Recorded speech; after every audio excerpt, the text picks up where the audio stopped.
अस्सलाम वालेकुम स्टूडेंट। हम लोगों ने टॉपिक स्टार्ट किया एवोल्यूशन ऑफ डेफिनेट इंटीग्रल, जिसकी टाइप 1 की बात हमने की थी। टाइप 1 में हमने कहा था कि इसकी हमारी पहचान ये कि अगर आपका इंटीग्रल 0 से 2 पाई पे हो और कॉस साइन पे अप्लाई हो रहा हो, तो फिर आपने क्या करना है कि आप लोगों ने कॉस थीटा को सब्स्टिट्यूट करना है जी स्क्वायर प्लस 1/2 जी, साइन थीटा को सब्स्टिट्यूट करना है जी स्क्वायर माइनस 1/2 आयोटा जी, और डी थीटा को सब्स्टिट्यूट करना है डी जी ओवर आयोटा जी। तो हमारा क्वेश्चन जो थीटा में था वो जी में कन्वर्ट हो जाएगा। फिर हमने उससे रेजिड्यू रिस्पेक्टिव रेजिड्यू कैलकुलेट करना और याद रखना है कि रिस्पेक्टिव रेजिड्यू जो है वो यूनिट सर्कल के अंदर लाई करना चाहिए। अगर उससे बाहर वाल हुआ तो उस पर हमने कैलकुलेट नहीं करना।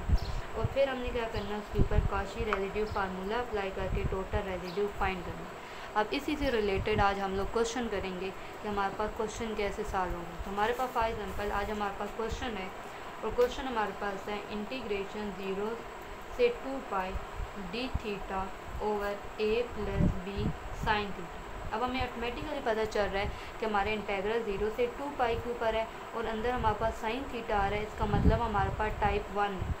अगर टाइप 1 है तो हम सोल्यूशन में क्या करेंगे कि हम लोग अपना सारा यही चीज़ कहेंगे कि हम लेट करेंगे कि z इक्वल है एक पावर आयोटा थीटा, तो 1/c हो जाएगा एक पावर माइनस आयोटा थीटा। तो साइन थीटा हमारे पास किस इक्वल आएगा जी स्क्वायर माइनस 1/2 आयोटा जी। तो हमारे पास यहाँ पे क्या हो जाएगा कि साइन थीटा की जगह हम लोग सब्स्टिट्यूट करेंगे जी स्क्वायर माइनस 1/2 आयोटा जी, और सिमिलरली डी थीटा की जगह आएगा डी जी ओवर आयोटा जी।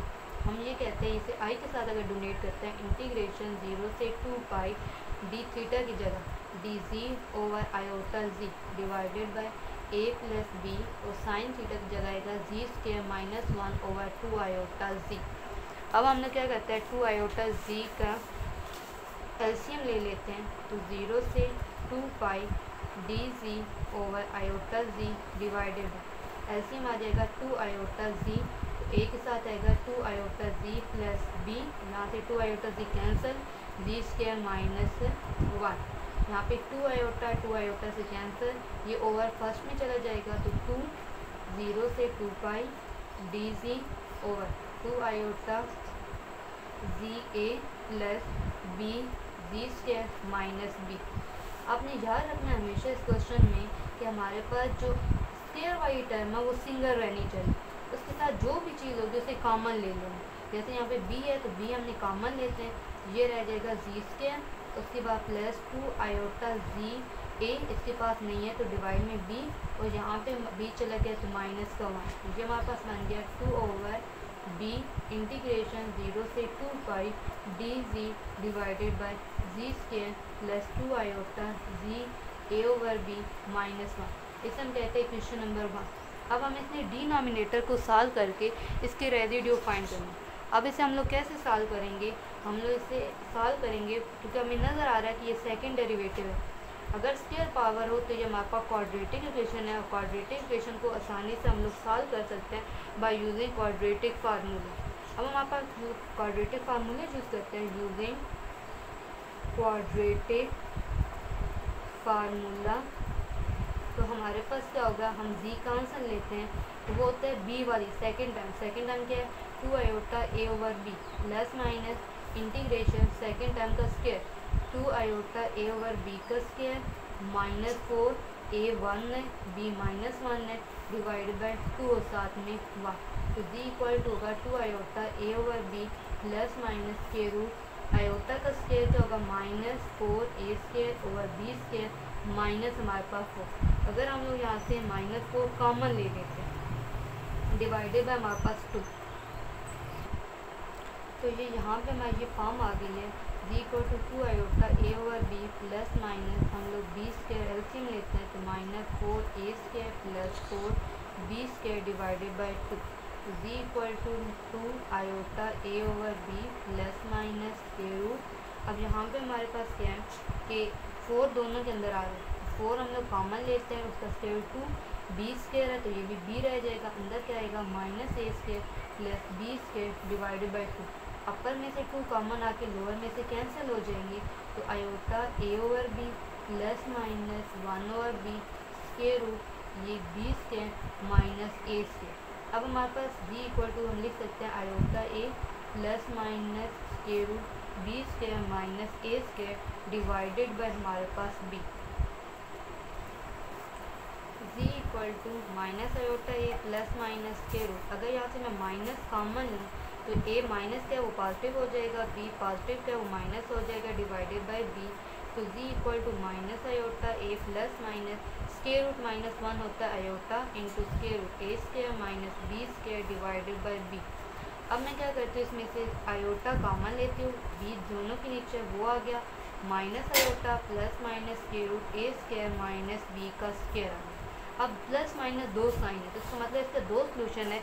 एक सोल्यूशन को मैं कहती हूँ z1, जबकि मैं प्लस वाले लेंगे माइनस बी माइनस सॉरी यहाँ पे a minus a plus square root a square minus b का स्क्वायर, और दूसरा हो जाएगा z2 जो कि iota over b into minus a minus square root a square minus b का स्क्वायर। अब एक और चीज़ यहाँ पे हमने याद रखनी है कि अगर मैं मॉड लूँ, ये रफ बता रही, अगर मॉड लूँ, मॉड में ये होगा, ये तो आयोटा जो पॉजिटिव हो जाएगा। अब ये हमारे पास प्लस में माइनस है, प्लस माइनस माइनस, तो ये आंसर छोटा करते जाएंगे, आंसर छोटा करते जाएंगे तो ये अपर हाफ 1 से कम में आ जाएंगे, क्योंकि इसके साथ ये हमारे पास कंडीशन होती है कि जो हमारे पास a है, ये इधर लिख देती हूँ, यहाँ पे जो a है वो ग्रेटर देन b है। अब हमारे पास क्या हो गया, a b से जाएगी चीज़, आंसर छोट मतलब a में से ना चीज़ निकलेगी छोटा हो जाएगा, फिर वो मज़ीद a में से निकलेगी और छोटा हो जाएगा, इसका मतलब वो 1 से कम हो जाएगा तो वो अपर हाफ में लाई कर जाएगा। अब यहाँ में क्या होगा, हमारे पास ये छोटा होगा लेकिन माइनस माइनस प्लस हो जाएगा तो ये बड़ा हो जाएगा। अब z1 जो है ये हमारे पास लेस देन 1 होगा और z2 जो है ये ग्रेटर देन 1 होगा। ये चीज़ समझनी है, माइनस माइनस प्लस होने की वजह से आंसर बड़ा हो जाएगा 1 से, तो ये वाला जो है अपर हाफ में लाई सॉरी यूनिट सर्कल में लाई नहीं करेगा, जबकि ये वाला जो है हमारे यूनिट सर्कल के अंदर लाई करेगा। तो इसका मतलब हमारा जो रेजिड्यू है वो सिर्फ इस पॉइंट के ऊपर हम लोगों ने कैलकुलेट करना होगा। तो यहाँ तो हमने z में फाइंड किया, अब हम आते हैं रेजिड्यू कैलकुलेट करने। अब रेजिड्यू हमारे पास कैसे होगा, रेजिड्यू हमारे पास आता है लिमिट जिस पॉइंट पे कैलकुलेट करना है, जैसे z इक्वल टू z1 पे कैलकुलेट करना है, हम अपना फंक्शन लेंगे z minus z1 multiply complete function. Complete function में क्या था, डिनोमिनेटर में ये हमारे पास 2 ओवर b है, ये हमारे पास आज 2 over b as it is आ रहा है, साथ में हमारे पास कंप्लीट फंक्शन ये डिनोमिनेटर में, जिससे दो आंसर आ गए, एक z1 इसी को हमने पुट किया है तो हमारी दो आंसर आ गए z1 और z2 में। इससे हम लिख सकते हैं z माइनस z1 और z माइनस z2, ठीक हो गया। अब z1 से cancel, 2 over b limit z equal to z1 into 1 over z minus z2। अब हमने क्या करते हैं, हम लोग लिमिट अप्लाई करते हैं, जहाँ पे z है वहाँ पे z1 पुट करते हैं, 1 ओवर हमारे पास होगा z1 माइनस z2। अब हमारे पास z1 की वैल्यू सब्स्टिट्यूट करते हैं, z1 के हमारे पास वैल्यू है आयोटा ओवर b प्लस हमारे पास इंटू माइनस a प्लस के root a square minus b का स्क्वायर, और हमारे पास माइनस ये आयोटा ओवर b हमारे पास, इसके साथ हमारे पास ब्रैकेट माइनस a माइनस के root a square minus b square. हमने z की वैल्यू पुट कर ली और z1 की भी और z2 भी, 2 और b आयोटा ओवर ये हमारे पास आयोटा और b दोनों में उलट होके कॉमन ले ली, कॉमन भी ले ली और साथ से इन्वर्ट भी कर दी, 1 ओवर ये माइनस a प्लस के root a square minus b square, minus minus plus minus a और माइनस माइनस प्लस के root a square minus b का स्क्वायर, ये से cancel, 2 over iota into minus plus से cancel 1 over a square minus b, a square minus b तो 2 time हो जाएगा square root a square minus b का square, 2 से cancel 1 over iota square root a square minus b का square. अब हम apply करेंगे काशी रेजिड्यू थ्योरम।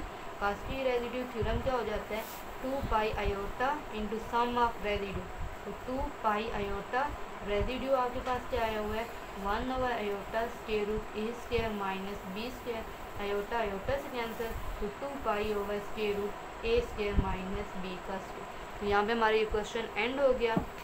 आपने सिंपल क्या करना है, दोबारा से देख लेते हैं कि हम लोगों ने क्वेश्चन को लेना है, क्वेश्चन को लेने की जगह साइन की जगह वैल्यू सब्स्टिट्यूट कर दी है, डी थीटा की जगह वैल्यू सब्स्टिट्यूट करते हैं, सिंप्लीफाई करना और याद रखना स्क्वायर वाली टर्म को हमेशा सिंगल बनाना है, तो स्क्वायर के साथ जो भी चीज़ होगी हमेशा आप लोगों ने कॉमन ले लेंगे।